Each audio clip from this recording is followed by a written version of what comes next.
कुछ लोग स्टोरी बनाकर ऐसा क्राइम कर जाया करते हैं जो सामने वाले को जब उस बारे में महसूस होता है तो सामने वाला खुद ही पछताने लगता है कि तूने तो इस तरह से इसके साथ में नहीं किया था, लेकिन यहाँ पर तो गेम ही कुछ उल्टा है। दोस्तों, आज की घटना जो मैं आपको बताने जा रहा हूँ, इसमें एक भाभी को ननद रंगे हाथों उसके प्रेमी के साथ पकड़ लेती है। तो भाभी यहाँ पर इतना बड़ा क्राइम करती है, उस क्राइम की गूंज आसपास के एरिया में नहीं पूरे देश में फैल जाती है। दोस्तों, अगर आप भी पूरा मामला जानना चाहते हैं तो वीडियो के साथ अंत तक जरूर बने रहिए। आइए दोस्तों, जानते हैं पूरा मामला क्या था। नमस्कार, जय हिंद। आप देख रहे हैं APH न्यूज़ राहुल रावत के साथ। तो दोस्तों, आज की जो हकीकत की घटना आपको बताने जा रहा हूं, उत्तर प्रदेश में एक जिला पड़ता है बागपत और इसी का एक सिसाना गांव है। 2 नवंबर 2023 सुबह के करीब 8 बजे का वक्त होता है जब गांव का एक व्यक्ति खेतों की तरफ जा रहा होता है तो रास्ते में एक कूड़ा घर पड़ता है। उस कूड़े घर में से बहुत ही तेजी के साथ धुएं उठ रहे होते हैं। जब वो व्यक्ति वहां से उस कूड़े घर में झांक कर देखता है तो उसकी आंखें फटी की फटी रह जाती हैं। वो देखता है कि वहां पर एक सूटकेस में आग लग रही है। जब सूटकेस के नजदीक जाकर देखता है तो उसमें एक महिला की डेड बॉडी जो धू धू कर जल रही होती है। उसके बाद वो व्यक्ति उसके फोटोग्राफ्स निकालता है, वीडियो बनाता है और उन्हें सोशल मीडिया पर वायरल कर देता है। इधर गांव के और लोग भी वहां पर इकट्ठा हो जाते हैं और आनन फानन में ही 112 नंबर की पुलिस को वहां पर बुला लिया जाता है। पुलिस मौके पर पहुंच जाती है।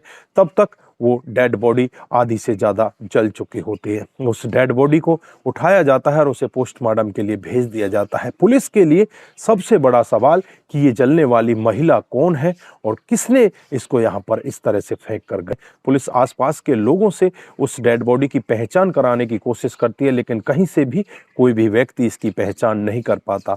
उसके बाद पुलिस आसपास के लोगों से बातचीत करती है। काफी सारे लोगों से बातचीत करने के बाद भी कोई भी नतीजा नहीं निकल पाता। उसके बाद पुलिस आसपास के CCTV कैमरों को खंगालती है। जो थोड़ी दूरी पर एक CCTV लगा होता है, उस CCTV कैमरे में एक गाड़ी दिखाई देती है। जो गाड़ी होती है वो स्विफ्ट डिजायर होती है और जिसमें हरियाणा का नंबर होता है। अब उस नंबर की जांच पड़ताल की जाती है तो ये हरियाणा के सोनीपत का नंबर होता है।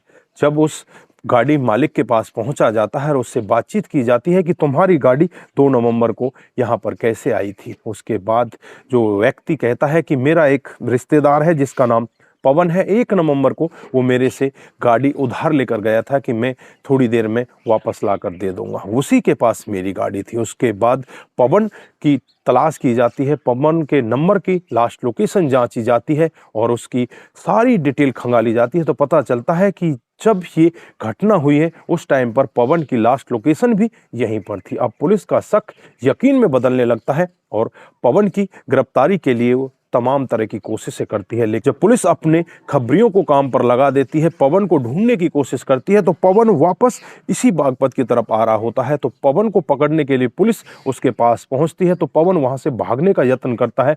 वो पुलिस के ऊपर गोली भी चला देता है। यहाँ पर मुठभेड़ होती है और पुलिस उसे पकड़ने के लिए उसके ऊपर जवाबी फायरिंग करती है और जवाबी फायरिंग में पवन के पैर में गोली लग जाती है, जिसकी वजह से लहूलुहान होकर वो वहीं पर गिर जाता है।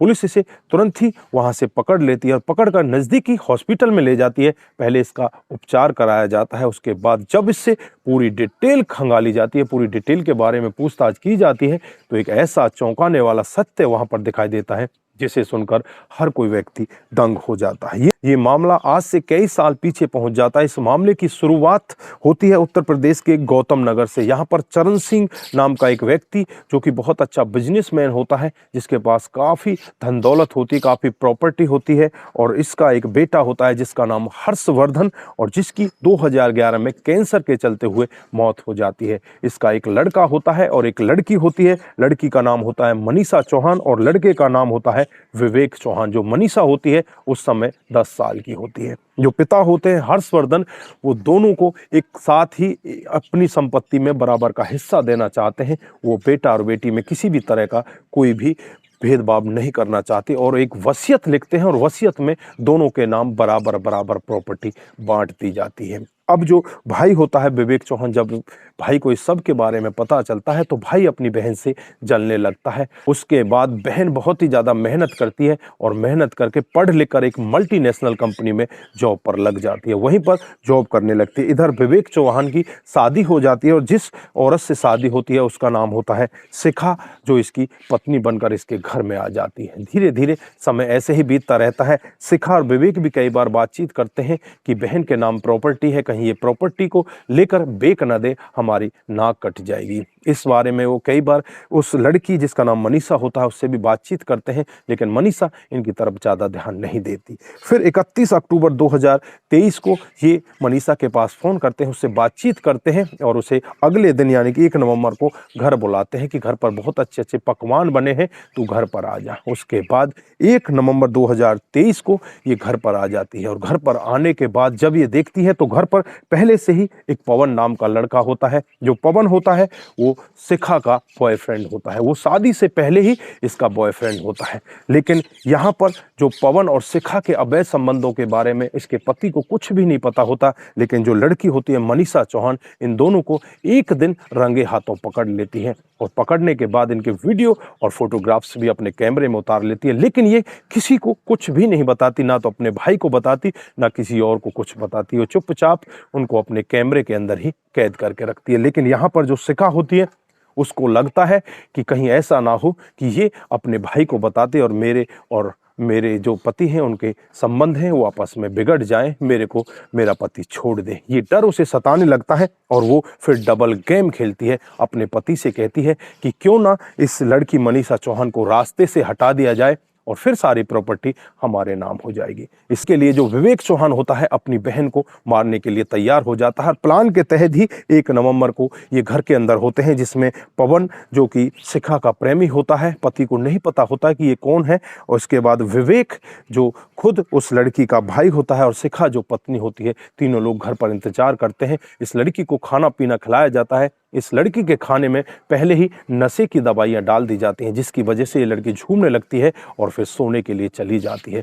जैसे ही सोने के लिए जाती है तो इसका गला दबा दिया जाता है और गला दबाकर तब तक रखा जाता है जब तक इसके प्राण नहीं निकल जाते। वहीं पर तड़प तड़प कर इस लड़की की मौत हो जाती है। अब इनको लगता है कि इस लड़की को यहाँ से इस तरह से बाहर फेंका जाए जिससे कि किसी को हम पर कभी भी ये ना लगे कि इन्होंने इस लड़की को मारा है। उसके लिए एक सूटकेस का इंतजाम किया जाता है और इस लड़की के टुकड़े नहीं किए जाते, इस लड़की के शरीर को तोड़ा जाता है और तोड़कर गुट्ट मुट्ट करके उसी सूटकेस के अंदर बंद कर दिया जाता है। इधर जो पवन अपने साथ गाड़ी लेकर आया था हरियाणा सोनीपत नंबर की, उसी गाड़ी के अंदर इस डेड बॉडी को डाला जाता है और जो विवेक चौहान होता है इसके साथ बैठ जाता है और यहाँ से चलने लगते हैं और लगभग 73 किलोमीटर की दूरी जो बागपत का सिसाना गांव होता है उसमें जाकर पहुंच जाते हैं। सुबह के लगभग 3:30 पौने 4 बजे का वक्त होता है जब सिसाना गांव के कूड़ेदान के पास पहुंच जाते हैं। जो बाउंड्री होती है बहुत ही छोटी होती है, उस बाउंड्री के ऊपर से ही डेड बॉडी भरे बैग को उसमें डाल दिया जाता है और वहां डालने के बाद इसके ऊपर पेट्रोल डाल दिया जाता है और उसमें आग लगा दी जाती है और वहां से ये फिर चलने लगते हैं। और क्योंकि इनको भी लगता है कि सुबह का टाइम है, गांव के लोग जल्दी जग जाते हैं, कहीं ऐसा ना हो तुम पकड़े जाओ, फिर वहां से ये चुपचाप फरार हो जाते हैं।